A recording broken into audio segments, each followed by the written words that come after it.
All right, let's dive into the mind of one of the greatest thinkers ever to tackle a question that is just as important now as it was thousands of years ago. What does it actually mean to live a good life? Today, we're going to explore Aristotle's incredible blueprint for how to achieve it. Okay, so Aristotle starts with this huge, fundamental question that really gets to the core of everything. What's it all for? What is the one single highest good that all of us as human beings are trying to achieve? What's the ultimate goal? And his answer, in just one word, is happiness.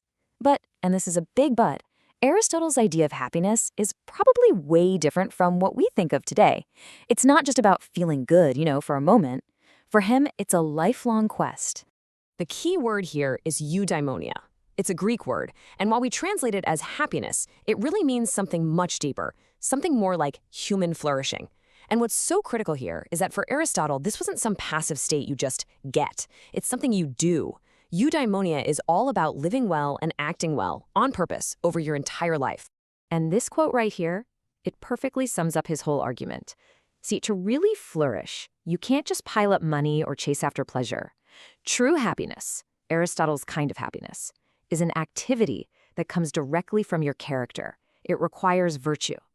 A rich person with a terrible character isn't truly happy, even if they might feel good in the moment. So, okay, if happiness depends on being virtuous, then how do we become virtuous? This is where Aristotle gets super practical. He says, character isn't something you're just born with. Nope, it's an achievement. It's something you have to build. Think of it like this. It's like learning to play an instrument. You don't become a great guitarist by just reading a book about it, right? You have to practice every single day until playing the right notes becomes second nature. Well, Aristotle says virtue works the exact same way. We become brave by doing brave things over and over. We become fair by making fair choices again and again until it's just a part of who we are. So what does a virtuous act even look like?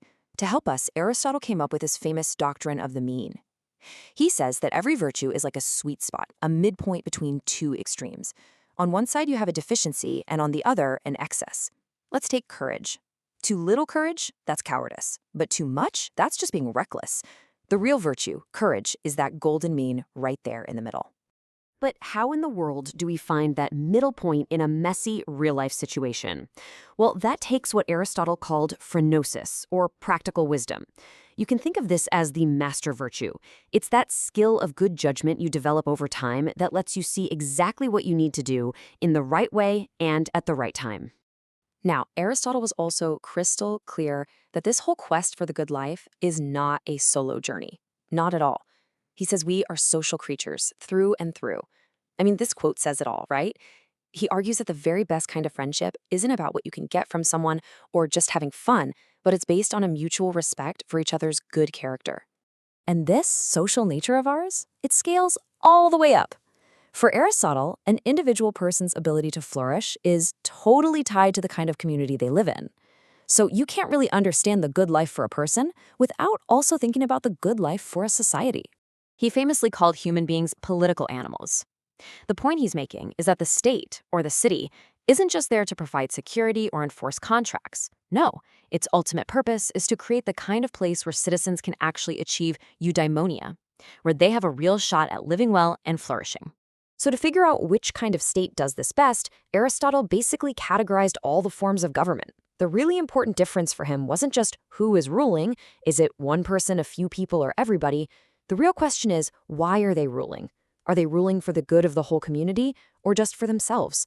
And it's really important to note that when he uses the word democracy, he meant something like mob rule, not the representative systems we think of today. So which one did he think was best? Well, Aristotle was a realist. He argued that the best practical state you could build is what he called a polity. It's essentially a mixed government that pulls in elements from the other types. And he believed its strength and stability came from having a large, stable middle class. So after that whole journey through personal ethics and political theory, what are the big ideas that still ring true today? What's the timeless wisdom we can take away from all this? Here are 5 huge insights. First, that genuine happiness is impossible without good character. Second, that character isn't a gift, it's something you build through habit. Third, that justice is the glue that holds a community together. Fourth, that the whole point of politics should be to help people flourish. And finally, that education isn't just for getting a job, it's the very foundation of a good person and a good society. But we can't just stop there. To be intellectually honest, we have to face the fact that Aristotle's legacy is also deeply, deeply flawed. He wasn't just a product of his time. Some of his ideas were just profoundly wrong. And this is really the central puzzle of Aristotle. On the one hand, you have this absolutely brilliant, enduring framework for thinking about the good life. But on the other hand, he used his own logic to defend ideas that, honestly, his own principles should have made him reject. I mean, his defense of natural slavery is just awful. He argued that some people are just naturally born to be ruled, a claim that totally contradicts his own idea that what makes us human is our ability to reason. He also excluded women from being full citizens based on some seriously flawed assumptions about them. When you see these massive, undeniable blind spots, it's a fair question to ask. Should we just throw Aristotle out? Is his work too compromised to even be useful to us anymore? And this, right here, is maybe the most powerful lesson of all. The answer isn't to just cancel Aristotle. It's to use the very tools he gave us, his logic, his focus on virtue, his goal of human flourishing, to correct his own mistakes. His true legacy maybe isn't a perfect set of answers, but a powerful method for continuing the search for the good life, a search that every single one of us is still on today.